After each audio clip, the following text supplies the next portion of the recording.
This week in the Missouri Senate, we review another upcoming new law, one that relates to taxes. Senate Bill 25 for you this morning. Senate Bill 25 was pre-filed on December 1st, heard by the Missouri Senate Fiscal Oversight Committee on January 19th, given preliminary Missouri Senate approval on February 1st, sent to the Missouri House of Representatives on February 6th, returned to the Missouri Senate on May 11th, sent to the executive branch the same day, and signed into law on June 7th.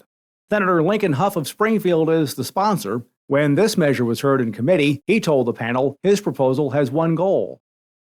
This deals with broadband grants that the federal government has administered to the state of Missouri. The short version of this is that state taxes have never been collected on these grants, and through the tax cuts of 2017, there is some reason that we need to codify in state statute. We can't do anything about the federal regulation, but we need to codify in state statute that we will continue to not collect the 4 to almost 5% tax on these broadband grants. Senator Hough says he believes a tax would just create a burden. When we talk about deploying these resources into rural communities and making sure everyone has access to high-speed internet, we want to make sure that those dollars go as far as they can. And I think if we are going to collect a state tax on a grant, all we're doing is removing some of the ability to get this out into those communities that need those services.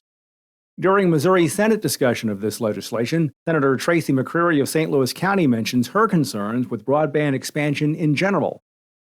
Some of the feedback that I've received over the last couple of years working on broadband in the other chamber is there seems to be concern amongst colleagues and also just, taxpayers that there's such a big amount of money that's coming in for expanding broadband access that there's a little bit of fear of fraud. These companies that are just kind of popping up, fly-by-night companies that all of a sudden want to do business here that maybe don't have any history of being successful in this work. Senate Bill 25 will become law on August 28th. This bill is among several that was signed into law on June 7th.